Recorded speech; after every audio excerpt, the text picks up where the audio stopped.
Olá a todos, sejam todos muito bem-vindos. Eu me chamo Davi Schneider. Eu me chamo Vitor. Nós somos alunos do quarto ano da Fundação Escola Técnica Liberato Salzano Vieira da Cunha e juntos nós formamos o Smart Walk, que é um projeto que visa atender crianças com paralisia cerebral. Bom, no mundo todo existem cerca de 17 milhões de pessoas com paralisia cerebral. E o número que mais chama a atenção é que existem outras 350 milhões de pessoas que estão intimamente ligadas a elas, ou seja, precisando auxiliar em atividades simples do cotidiano, principalmente a locomoção. No Brasil surgem cerca de 30 mil a 40 mil novos casos por ano. E é muito importante entender que a paralisia cerebral não é uma doença, ela é uma condição. E por isso o tratamento precisa ser iniciado o mais breve possível para dar tempo de reverter esses danos. E existem alguns aparelhos que são utilizados para isso, principalmente as órteses e os aparelhos eletroestimuladores. Mas as órteses acabam não sendo tão eficazes. Já os aparelhos eletroestimuladores, sim, têm sua eficácia, mas o custo acaba sendo muito elevado. Bom, então a partir disso a gente pensou como é que a gente pode trazer um equipamento para o mercado que não só supra as necessidades, mas que também traga notáveis melhorias ao longo do tempo. Então a gente chegou à hipótese de que sim, é possível a gente desenvolver isso com baixo custo e que não só traga melhorias agora, mas também a longo prazo. Os nossos objetivos são elaborar um equipamento que utilize a estimulação elétrica e, através disso, traga melhoria no tratamento dessas crianças e que supra as necessidades de uma órtese comum e dos outros aparelhos presentes no mercado. Para isso, nós vamos comparar a biomecânica da marcha humana com a biomecânica das crianças com paralisia cerebral, desenvolver um dispositivo que utilize a estimulação elétrica e, através de um sensor, analise a posição do pé e, através de pulsos elétricos, possa buscar aproximar essa posição do pé do ângulo de 90 graus.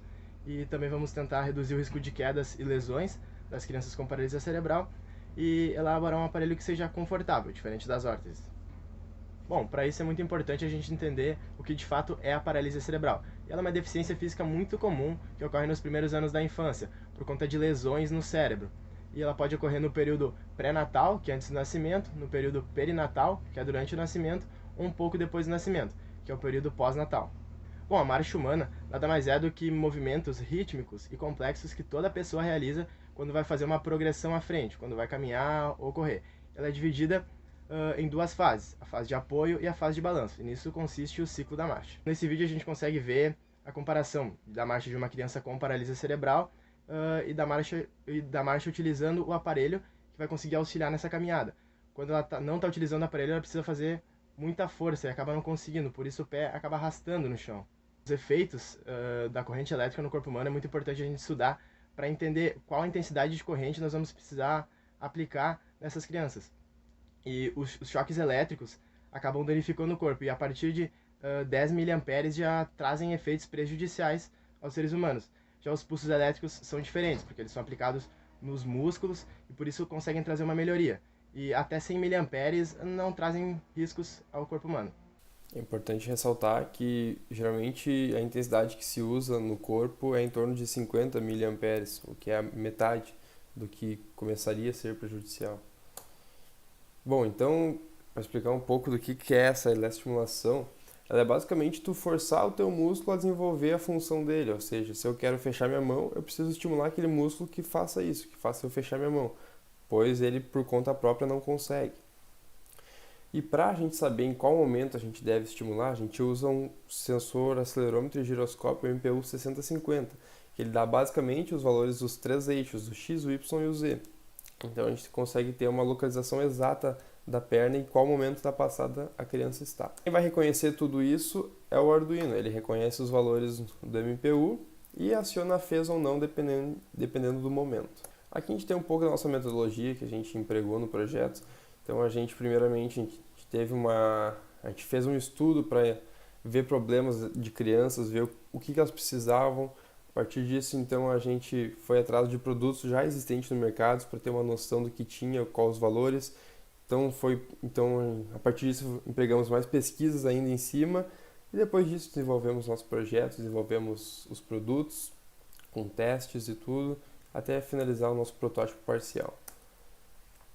Então aqui a gente tem um fluxograma bem básico do funcionamento para entender um pouco melhor, onde tem a criança, o MPU e o Arduino que vão na perna da criança, aí o MPU lê os valores, manda para o Arduino reconhece os valores e estimula ou não a perna da criança, para que o pé fique na posição de 90 graus.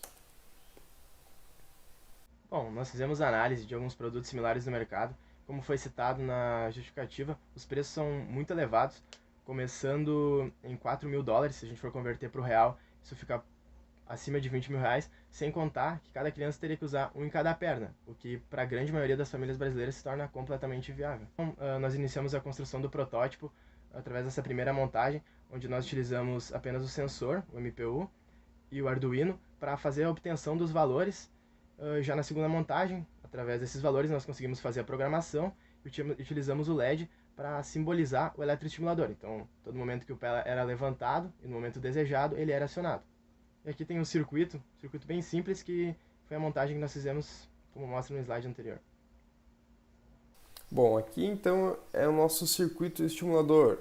Inicialmente a gente se pensava em usar uma fez já presente no mercado, mas como a ideia é reduzir ao máximo os custos, a gente desenvolveu o nosso próprio estimulador, para reduzir ainda mais esse custo.